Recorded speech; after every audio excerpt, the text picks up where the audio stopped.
Bonjour à toutes et à tous, bienvenue dans le Buzz TV de TV Magazine. On est ravis de vous recevoir pour ce nouveau Buzz TV avec notre invité du jour. Vous allez le découvrir dans un instant. C'est un prêtre de l'info, un aumônier de l'actualité, un abbé de la news.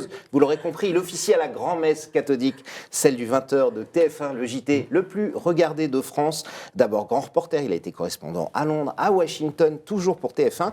Et en tant que journaliste le plus anglo-saxon de TF1, il était évidemment le mieux placé pour commenter cet événement historique que nous allons vivre ce week-end à Londres, le couronnement du roi Charles III, une journée marathon qui l'attend samedi. Ça tombe bien, les grandes distances, ça ne lui fait pas peur du tout. Salut Gilles Boulot, comment ça va? Bonjour à vous. On est ravis de vous avoir avec nous. Ça, c'est un accueil. Hein. Ça, c'est un accueil. Tenez, c'est pour vous. C'est cadeau, vous l'accrochez, vous le gardez. Ah non, c'est pas. Mais j'ai l'impression d'être à Westminster. Exactement. D'avoir piqué la place de Charles III. Vous êtes déjà prêts parce que ce sera samedi dès 9h du matin, on l'a dit, sur les antennes de TF1 avec Anne-Claire Coudray. Vous suivrez le couronnement de Charles III qui se tient notamment à l'abbaye de Westminster. Juste pour me donner une idée comme ça, on est parti jusqu'à quelle heure à peu près? Vous savez déjà ou vous prenez l'antenne en vous disant, je sais pas, ça va être 15, 16 heures On a divers sas, on a des sas de sortie. Il faut que l'antenne de TF1 ait une cohérence. Bah, bien sûr. Je ne vais pas donner des secrets. Alors, je vous le dis derrière le truc comme ça. Oui. Non, en fait. Je crois qu'il y a un défilé à 14h. Oui, 14h. Donc ça, on va continuer. 15, 16. On va continuer davantage dans l'après-midi. Ah oui, et puis on verra. Mais vous mentionniez tout à l'heure à la fois le jubilé de platine de la reine et les funérailles de la reine. On ne savait pas 20 minutes avant quand on allait rendre l'antenne. Il y a une question de feeling, qu'est-ce qui se passe on verra. Alors vous qui êtes un marathonien dans la vie, tout est déjà prévu, barre chocolatée, banane, je vais pas donner truc, vous avez des petits trucs. Allez, c'est le moment de la pub clandestine. Allez-y, pub clandestine. C'est de la compote en truc. Je vais pas donner le nom. Ah oui, d'accord. Voilà. Compote en pot. Et là, à boire, une compote à boire. Et hop là. Et ça c'est repart. ça votre secret. Là, les bouteilles d'eau, une date ou deux, et puis c'est parti pour 4h, 5h, 6h, 7h. C'est plus long que le 14 juillet, vous vous rendez compte? Pas de pause pipi alors? Si on peut s'échapper. Pas de pause pipi, au marathon, on fait pas pipi pendant le marathon. Qui dure que 2 heures, vous le faites en quoi? 3 heures? 3h15. 3h15, bon, ça va. On va améliorer le temps. On va améliorer. Il y a déjà un scoop, Gilles Boulot carbure à la compote pour tenir effectivement. Voilà. On va parler évidemment dans quelques instants de ce grand événement sur TF1. Ce sera samedi. On parlera évidemment aussi du JT de TF1. Ce sera après les news médias de Sarah Lecoeur.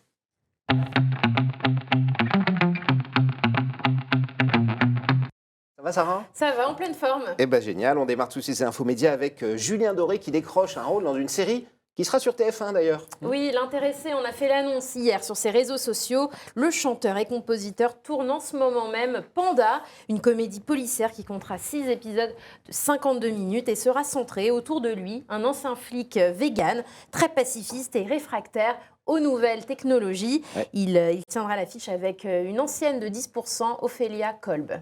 C'est pas tourné uniquement à Beauval. Hein. Non, c'est tourné en Camargue. Hein. En Camargue. Voilà, en Camargue, dans un très beau décor naturel. Ouais. Ça vous est arrivé de jouer votre propre rôle? C'était dans Les Yeux jaunes du crocodile, je crois. Il y a Une chance de trop sur TF1. Vous gardez un bon souvenir. Alors, c'était votre propre rôle, mais vous avez aimé faire ça ou pas? Ah bah comme je suis l'acteur le plus nul du monde, il faut... Non. Donc en fait, ils m'ont dit, voilà, on a envisagé pour vous un rôle très compliqué. Alors, pas tueur en série, vous êtes présentateur de journal, plutôt du soir, vous avez un prompteur, après vous avez un peu quelques libertés pour changer les textes, mais en gros c'est ça. Donc bah oui, ça a été, mais j'ai absolument aucun talent. Hein. Mais ça vous Robert plaît De Niro peut dormir tranquille. Hein. Anne-Sophie Lapix, par exemple, qui l'a fait aussi pour plusieurs films, nous dit qu'elle adorait faire ça. Ah mais c'est super parce que ça avait les moyens de la production. Ouais. Ils arrivent avec tambour, trompette, c'est formidable. Puis action, et puis j'étais petite souris, je regardais. Ah, 14e prise. Oh, pendant le journal, il n'y a pas 14 prises, il n'y en a qu'une.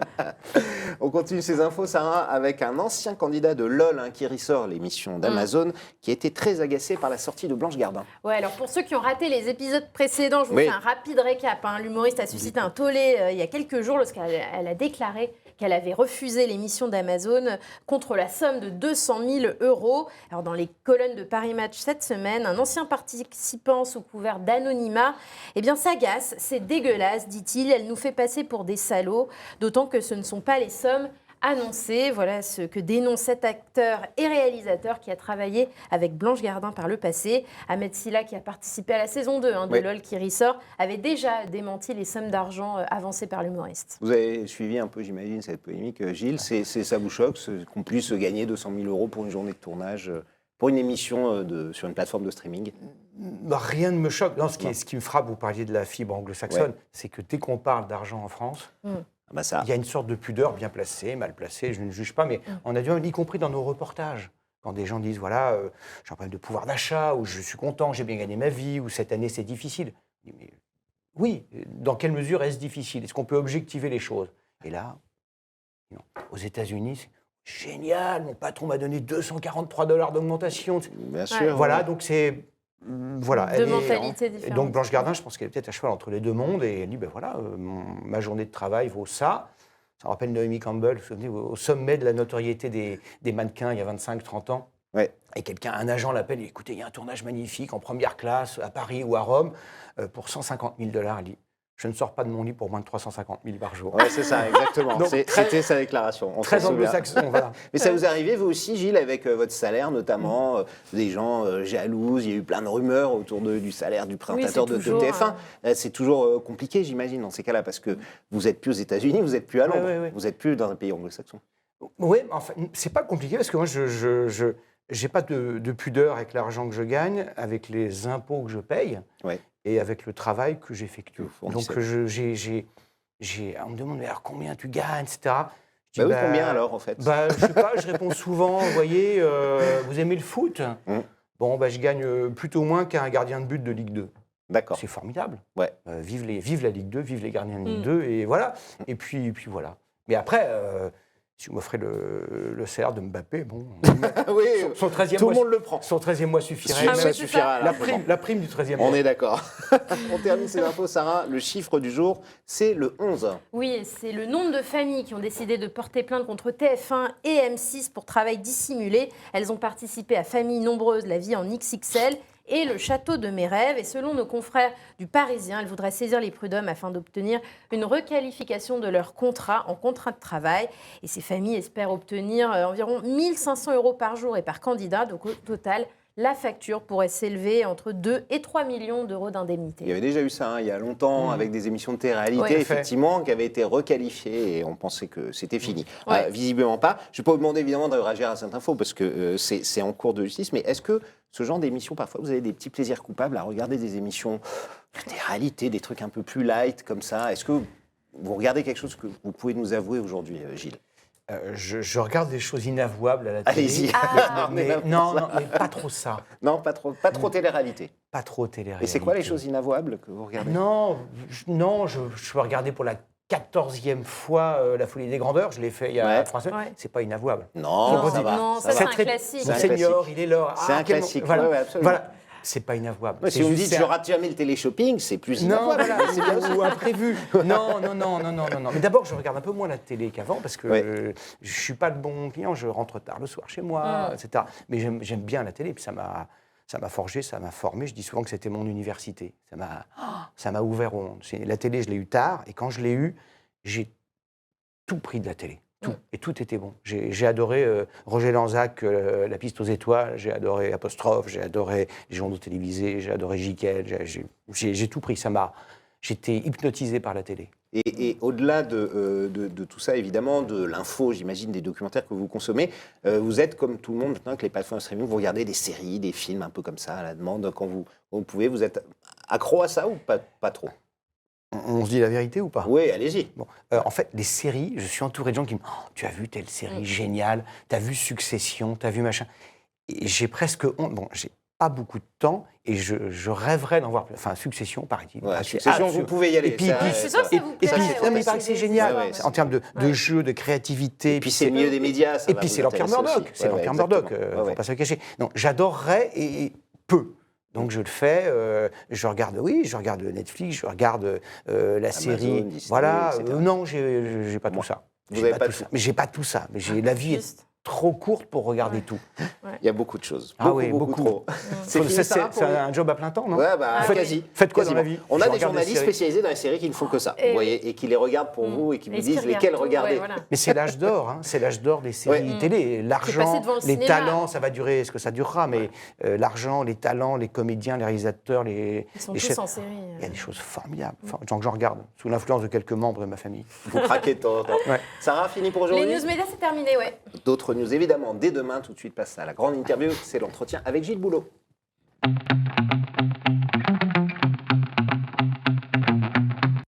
samedi 6 mai, c'est après-demain, ce sera à 9h sur TF1, le grand jour, le couronnement du roi Charles III et celui de la reine consort Camilla. On oublie un peu, mais elle va être également couronnée. Camilla, vous suivrez en direct, évidemment, avec toute votre équipe, avec Anne-Claire Coudray et l'équipe de TF1. Déjà, un petit mot, Gilles, sur le dispositif. Je crois qu'il y a 15 envoyés spéciaux sur place, c'est ça. Le dispositif, le programme prévu dans les grandes lignes, c'est quoi? J'arrive sur TF1 à 9h, qu'est-ce que je vais voir? Vous allez voir un événement qui va vous passionner, quand bien même vous ne seriez pas passionné par le Royaume-Uni, ni pour la monarchie, et que vos goûts politiques vous mèneraient aux antipodes de ça. On ne va pas parler uniquement du roi et de la reine, c'est une leçon d'histoire, c'est une leçon de compréhension entre les Français et les Britanniques, c'est une histoire... Il y a plein de points d'entrée possibles. Il y a l'aspect personnel, l'aspect familial, l'aspect historique, l'aspect géographique, l'aspect politique, bien sûr, et l'étiquette. Et puis notre histoire, l'histoire des Britanniques d'abord, en grande partie depuis 1066, et notre ami Guillaume le Conquérant, c'est la nôtre. Toutes les armoiries, les devises de la reine et aujourd'hui du roi sont en français. Donc, c'est un petit peu nous. Bon, la trace est estompée en 10 siècles. Enfin, c'est un peu nous quand même. Bon, moi, à titre personnel, c'est un plaisir égoïste, j'adore, parce que j'ai adoré mes années de correspondant à Londres et l'esprit britannique, la singularité britannique. Avec Anne-Claire et tous nos correspondants, on va essayer de la faire comprendre aux Français. Comment quelqu'un qui est un républicain acharné en Grande-Bretagne, qui n'a pas d'affection particulière pour la reine hier et pour le roi aujourd'hui, va regarder et va dire que je le veuille ou pas, c'est une part de moi. Si je suis britannique, il y a ça. Dans le paquet cadeau de l'identité, il y a ça. Et donc, c'est tellement éloigné de nous, républicains, depuis 1789, que j'aime essayer de faire comprendre ça. Ce n'est pas qu'un gadget, c'est pas que, allez, débarrassons-nous de la monarchie. Et il faut dire aux gens, c'est la vraie vie, c'est pas The Crown. On est d'accord. Vous l'avez regardé celle-là ou pas? Un peu quand même. Celle-là, il faut, Gilles. Celle-là, vous êtes obligé. Mais dans The Crown, ce qui est très bien dit, c'est c'est une famille.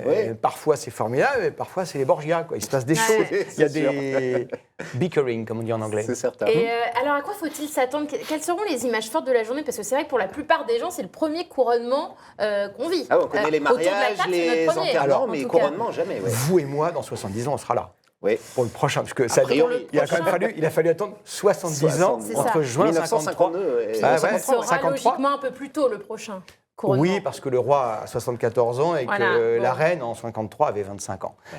Blague à part, ce que je sais, c'est que le grand ordonnateur télévisuel, c'est mon camarade de la BBC, et donc je crois, j'ai pas fait le compte, je crois qu'il y a 200 caméras. 200 caméras. Un match de foot incroyablement réalisé. Il y en a 17, 18. Donc c'est fou. Juste à l'intérieur de Westminster, qui juste à l'intérieur. Juste à On parle l'intérieur. pas du défilé, non, je parle du mall, l'avenue entre le mall, entre le palais de Buckingham et l'abbaye de Westminster. Donc c'est tout près. Là, il va y avoir 200 caméras. À l'intérieur de ce qui va être le centre du monde, d'ailleurs c'est assez drôle parce qu'en 1953, la première émission en Mondovision, c'est le couronnement de la reine. Il existe 2 films d'ailleurs. Un en couleur film et l'autre en noir et blanc, en vidéo balbutiante. Et donc, dans tout le Commonwealth, partout dans le monde, on a pu voir en Mondovision. Et là, le centre du monde sera à nouveau Westminster. On verra tout, sauf le moment où le roi est oint, avec de l'huile. Et là, vous touchez au sacré, et donc les caméras s'éteignent, et ni vous, ni moi, ni aucun paparazzi, ni aucun confesseur de quelque sorte que ce soit ne verra à ce moment-là. Je trouve ça étonnant. Vous allez c'est particulier. Ah ben non, finalement, on vous le filme pas. On vous le filme pas. La difficulté de ce genre de cérémonie, c'est quoi? C'est notamment la sécurité. On sait qu'il y a beaucoup de gens attendus dans le monde entier. Il y a une menace ces derniers jours. Il y a une explosion qui avait été entendue il y a 3 jours. On a découvert des cartouches de fusils. Est-ce que c'est pris très au sérieux, j'imagine, par les Britanniques? Non seulement c'est pris très au sérieux, donc il y a à peu près 30 000 policiers de Scotland Yard mobilisés dans tout le royaume pendant une semaine. Il y en a à peu près 10 000, mais je pense que le chiffre est sous-évalué. 10 000, entre 9 et 10 000, le long du parcours à Londres, plus les snipers sur les toits, le dôme de protection avec interdiction de survoler la ville. Et nos camarades britanniques ont avancé le chiffre de 100 millions d'euros de frais de sécurité. Que le mariage coûte, on verra après ce qu'il rapporte, à peu près 250 millions d'euros. Et 100 millions au bas mot sont consacrés à la sécurité. Dans un pays, rappelons-le, où les policiers, 90% des policiers ne sont pas armés. Bien sûr. Ouais, ouais. Donc c'est compliqué à gérer. Et puis on est en 2023, chez eux comme chez nous, dans une période où voilà, chacun a envie de son moment de ces 15 minutes de célébrité en jetant une tomate, un pot de peinture, ou pire. Et vous, quel est le plus difficile pour vous? C'est reconnaître les invités qui arrivent. Vous avez un trombinoscope sous la main. C'est pas évident. Parce que c'est pas évident. Sous les chapeaux, sous les. Il y a ma sphère de compétences. Donc, les élus, les présidents de tel et tel pays, ça va à peu près. Après, quand on arrive aux trisaïeux, aux descendants, à la cousine, alors là, on a des spécialistes formidables, à la fois là-bas, à Londres et chez nous, et qui connaissent le diadème, qui va dire, ah, alors cette personne, c'est la cousine de la reine de Grèce, pas la première cousine, la deuxième, c'est-à-dire qui est liée intimement par son... Mais oui, parce que les cours d'Europe sont toutes liées, intimement liées. Par le mariage et le reste. Vous avez déjà croisé des membres de la famille royale. Je crois que vous avez déjà rencontré Charles, c'est ça? Bien sûr. Vous l'avez même dit qu'il y a un protocole très particulier. Racontez-nous un peu, Gilles. Alors, Charles, je l'ai vu à plusieurs reprises quand j'étais en Grande-Bretagne, mais dans les années 90-92, j'étais en France, on m'a confié une mission bizarre. On m'a dit, voilà, Charles vient au Parlement européen à Strasbourg, suis-le. J'arrive en me disant, il va m'ouvrir. Et donc, c'était une journée. Ça m'a permis de comprendre ce qu'était la journée infernale de vacuité d'un prince. Il s'est engagé à suivre, c'était bien, ça voulait dire, voilà, je fais partie de l'Europe, etc. De vacuité. Mais oui, parce que c'est d'un ennui profond. Il écoutait des débats sur les quotas de viande bovine, des trucs hyper techniques, pas très intéressants, pas forcément de son niveau. Il était là, et puis quand vous êtes un homme politique, vous pouvez manifester votre mécontentement, votre désintérêt, et là, vous êtes obligé de sourire de manière un peu mécanique pendant des heures et des heures et des heures. Vous n'avez pas de temps pour vous. Et donc après, on m'avait dit, essaye de l'interviewer. La reine, on ne lui pose jamais de questions. Bien sûr. En revanche, lui, il est assez disert. Et donc, je me suis approché de lui, là. Et donc, je n'ai pas été sorti par des gros bras, mais c'est là où j'ai appris que lorsque le roi pose ses deux pieds parallèlement et qu'il les plante dans le sol, ça veut dire qu'il accepte de vous parler. Comme, voilà, vous approchez de moi, vous arrêtez. Et donc là, malheureusement, il a continué à mettre un pied dans l'autre, et donc les deux molosses sont sortis, ils m'ont dit, en fait, il n'a pas très envie de vous parler là. Et donc, voilà, et ce code-là est toujours appliqué. C'est-à-dire que le roi ne peut pas vous rabrouer, il ne peut pas dire, attendez. C'est pas Joe Biden, c'est pas un président. Ouais. C'est dans la discrétion. Et qui est-il, Charles III? Parce qu'on le dit écolo, est-ce que c'est vraiment ce qu'il est? Là, par exemple, est-ce que ce couronnement, il a un peu serré la vis côté dépenses? Alors, oui, il a serré la vis côté dépenses. Alors, pour ce que j'en sais, et j'ai fréquenté pas mal de gens qui l'ont fréquenté, d'abord, la reine, c'était une page blanche. Elle arrive à 25 ans, on ne savait rien d'elle. Lui est un homme mûr de 74 ans, on sait tout de lui. Il a donné plein d'interviews. Donc, à la question... Est-il écolo? Oui, 100 fois oui. C'est pas une posture, il ne s'est pas converti à ça. Pas moi, mais on se moquait de lui il y a 25-30 ans, quand j'étais en Angleterre, en disant « il parle aux arbres, il est fou ». C'est pas qu'il parle aux arbres, mais il était là, il connaissait parfaitement, il s'est passionné dans son domaine, il a planté des espèces rares, il a sauvegardé, il est vraiment intimement passionné par l'environnement. Il revient furieusement à la mode. Oui, il est dans l'air du temps. Ah, mais totalement. On va parler évidemment des audiences planétaires. Hein. Le record jusque-là, ce sont les funérailles de Diana qui ont été suivies par plus de 2 milliards de téléspectateurs. 2 milliards, on parle, dans le monde entier. Pour vous, sur TF1, c'est toujours... alors, vous êtes en grosse concurrence avec France 2. Avec Sarah, on a fait tout le détail des derniers événements monarchiques. Dès qu'il y a des funérailles, TF1 est devant. Dès qu'il y a un mariage, c'est France 2 qui est devant. Comment vous expliquez ça? Et donc là, un couronnement, on n'a jamais fait. Donc, dur de faire un pronostic. Ça reste quand même plutôt heureux. Donc, est-ce que vous envisagez encore de battre France 2 cette fois-ci? Ou est-ce que vous les redoutez? C'est des concurrents redoutables sur ces événements. On va peut-être faire 4 mariages, un enterrement, comme ça. Ouais, 4 mariages, un enterrement, chacun aura un peu mon souci, c'est pas... Enfin, moi, je ne suis pas spécialiste d'audience et de marketing, ce n'est pas mon souci premier. J'aime bien sortir d'une spéciale, c'était le cas d'ailleurs après les funérailles de la reine, avec toute l'équipe qui est autour de nous en disant bravo, bravo, bravo. Pendant 6-7 heures, on a fait le job, on a raconté, on a éclairé nos téléspectateurs sur ce qui se passait.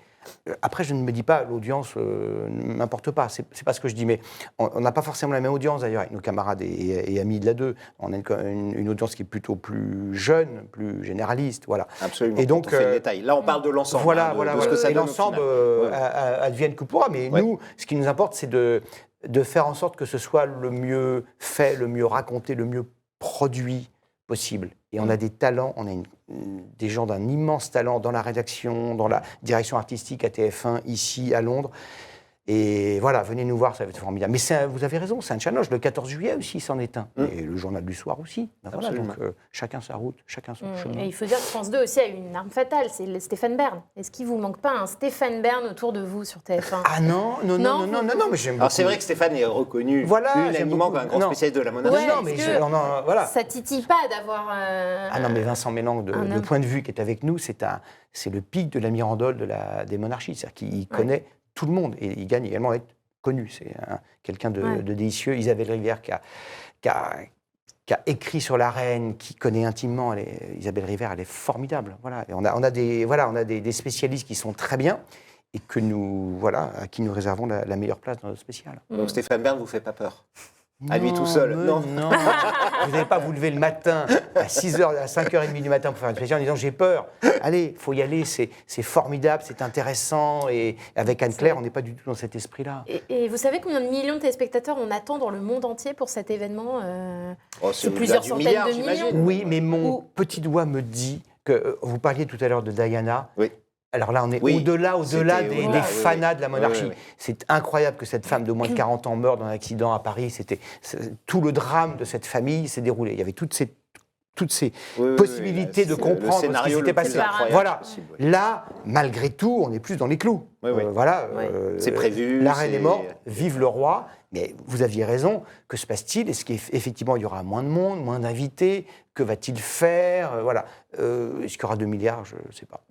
La fascination mondiale, et même française, il faut le dire, on a coupé la tête de notre roi, on n'est plus en monarchie depuis longtemps maintenant. Cette fascination, comment vous l'expliquez, Gilles? Vous avez vécu à Londres, évidemment, vous n'êtes peut-être pas complètement objectif, mais ça touche même les Français, qui sont assez fidèles à cet événement. Moi, j'avais un bon ami qui était biographe de la reine qui dit « Gilles, vous êtes bête, vous coupez la tête de vos rois, nous, on se paye leur tête. » Et donc, c'est ça. Je pense que la France a été un pays monarchique. Elle l'est encore dans une certaine mesure dans l'esprit, que les gens le regrettent ou le déplorent, etc. Les Français, le président, dans la Constitution, la Constitution de la 5e, il y a une fibre qu'on peut qualifier de monarchique. Et donc, je pense que les Français qui sont curieux du monde qui les entoure, ils savent que la monarchie britannique n'est pas une dictature, que le Royaume-Uni est l'un des pays les plus ouverts au monde. Un pays où on ne peut pas vous demander votre carte d'identité dans la rue, il n'y a pas de carte d'identité. Les policiers, en idée, ne sont pas armés. C'est juste incroyable. Donc, ils ont sans doute un a priori en disant, tiens, c'est intéressant, une monarchie qui protège profondément les droits des citoyens. Mais qui sont-ils? Et à tous ces copains français, je dis, vous savez cette célèbre phrase de la reine d'Angleterre, « Je ne règne qu'avec l'assentiment de mes concitoyens ». Donc, la monarchie britannique s'effondrera peut-être un jour si un roi ou une reine malhabile, pas sympa, hautain, rompra ce lien d'amour, de confiance avec ses concitoyens. C'est peut-être que ça arrivera avec Charles ou avec son arrière-petit-fils, mais voilà, l'idée d'avoir une monarchie à bicyclette, sans oripeau, sans hermine et sans carrosse, c'est pas pour la Grande-Bretagne. Ça va pour les pays du Nord, mais en Grande-Bretagne, c'est pas ça. Et donc... On arrive bientôt à la fin, Gilles. Je voulais quand même vous parler un petit mot du 20h de TF1, évidemment, qui continue de cartonner. Les audiences sont bonnes, même si France 2 vous talonne régulièrement. C'est un défi perpétuel de toujours être là, de toujours réussir à réunir. Vous aviez dit il y a quelques années, c'était dans TVMAX, je m'en souviens très bien, que le JT, pour vous, serait toujours éternel. Vous le pensez toujours aujourd'hui, alors que les gens ont toute l'info qu'ils veulent dans le creux de leurs mains? Oui. Enfin, d'abord, on fait des audiences qui sont absolument remarquables, qui progressent. Aujourd'hui, par rapport à il y a un an, si on exclut la période un peu atypique du Covid, on a des audiences supérieures aujourd'hui à celles de 2014. C'est formidable, formidable. Et donc, on maintient nos amis et concurrents à bonne distance, ce qui est également très bien. Et oui, j'espère que le journal est immortel, c'est-à-dire bien après nous. Je pense qu'il y a un besoin, mais plus que jamais, je ne sais pas quand est-ce qu'on a fait cette interview ensemble. Oui, c'était il y a 3-4 ans. Oui, mais c'est ça. Oui. Mais beaucoup d'eau a coulé sous les ponts depuis. Et je pense qu'aujourd'hui, plus que jamais, dans un pays qui est divisé, qui a du mal à se mettre d'accord sur des choses factuellement étayées, noir c'est noir, 2 et 2 font 4, qu'un journal du soir dans lequel tous les invités politiques viennent, dans lesquels toutes les opinions sont exprimées, mais dans lesquelles on a une religion absolue qui est celle de la vérité factuelle, c'est plus important que jamais. Ouais. Il n'y avait pas de fake news à l'époque. On n'avait pas dû prononcer ce mot-là en me posant la question. Sans Les doute fake pas, il y a news, 3-4 les ans, bobards, oui, c'est c'était vrai. avant Ça s'est développé ChatGPT, encore c'était plus, avant ouais. les photos truquées, c'était avant le pape en doudoune blanche. Ouais. Voilà, un journal télévisé, plus que jamais, c'est indispensable. C'est un repère. Oui, c'est une boussole, c'est un repère vers quelque chose qui s'appelle la vérité factuelle. Et après, chacun se fait son opinion, chacun va voter. Ouais. Et vous allez faire encore combien de temps, Gilles 5 ans, 10 ans, 15 ans? Ah non, 15 ans, non. Peut-être pas, ça fait trop. Il n'y a plus de marathoniens à cet Avec quoi, âge-là. dizaine d'années? Peut-être moins, mais qui le sait, j'en sais rien. Il faut que les téléspectateurs aient envie de regarder ce journal, qu'ils aient envie que ce soit moi qui le présente, que mes patrons me disent Gilles, continue. Ça peut s'arrêter demain, dans un mois, dans un an, on verra. Tout peut s'arrêter demain, Mais évidemment. oui, Ce mais qui ne oui. s'arrêtera pas, en tout cas, c'est le couronnement du roi Charles. Ce sera à suivre dès 9h du matin, hein, Gilles. Ouais. Vous serez avec Anne-Claire Coudray, toute l'équipe de TF1 pour suivre évidemment cet événement mondial. Et nous, Sarah, on sera là, alors pas demain, mais on sera Non. là dès mardi. Mardi, avec Après ce long week-end. un nouvel invité, un présentateur de JT et aussi Nathalie de Ringsin qui est sur la 2, qui officie aux 13h. La concurrence, c'est ça Voilà. aussi, la diversité du Buzz TV, TF1 un jour, France Ben le oui. lendemain. Gilles, on croise les doigts pour vous, souhaite un très bon couronnement. Voilà. Il faut que j'aille, j'ai mon carrosse en double fil. Absolument. On va y aller tout de Carrosse suite. dorée. Merci à toutes et à tous de votre fidélité. À très vite pour un nouveau Buzz TV.